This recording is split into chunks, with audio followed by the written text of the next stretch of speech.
So first of all, I'd like to congratulate the Mercury for advancing to the finals. And I want to be clear, this conversation is not about winning or losing. It's about something much bigger. The real threat to our league isn't money, it isn't ratings, or even missed calls, or even physical play. It's the lack of accountability from the league office.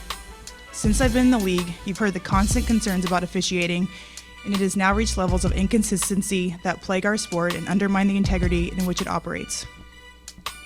Whether the league cares about the health of the players is one thing, but to also not care about the product we put on the floor is truly self-sabotage. Year after year, the only thing that remains consistent is the lack of accountability from our leaders. Sorry, I had to walk here in my boot. I'm kind of out of breath. The league has a buzzword that they've rolled out as talking points for the CBA as to why they can't pay the players what we're worth. That word is sustainability. But what's truly unsustainable is keeping a good product on the floor while allowing officials to lose control of games. Fans see it every night. Coaches, both winning and losing, point it out every night in pregame and postgame media. Yet leadership just issues fines and looks the other way. They ignore the issues that everyone inside the game is begging to be fixed. That is negligence. At Unrivaled this past February, I sat across from Cathy and asked how she planned to address the officiating issues in our league. Her response was, well, only the losers complain about the refs.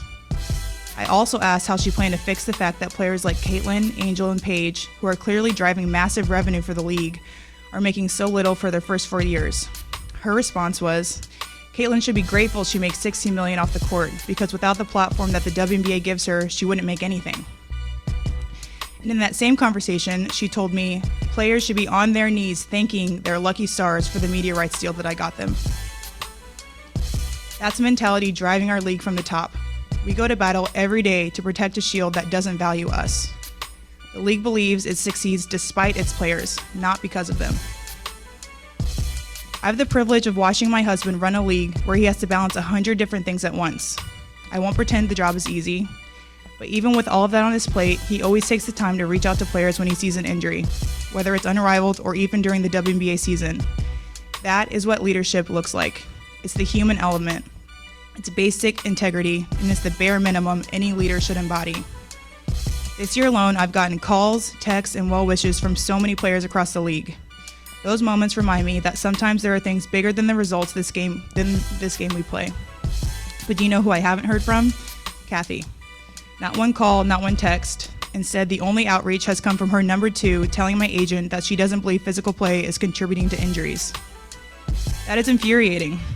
And it's the perfect example of the tone-deaf, dismissive approach that our leaders always seem to take. I've finally grown tired. For too long, I have tried to have these conversations in private, but it's clear there is no intention of accepting there's a problem. The league has made it clear it isn't about innovation, it isn't about collaboration, it's about control and power. I've earned this platform and I've paid the price to get here, and now I have a responsibility to speak on behalf of the fans and everyone in this league that deserves better. Our leadership's answer to being held accountable is to suppress everyone's voices by handing out fines. I'm not concerned about a fine. I'm concerned about the future of our sport. At some point, everyone deserves to hear the truth from someone who I hope has earned the benefit of the doubt to fight for what is right and fair for our athletes and our fans. We have the best players in the world. We have the best fans in the world. But right now, we have the worst leadership in the world. If I didn't know exactly what the job entailed, maybe I wouldn't feel this way. But unfortunately for them, I do.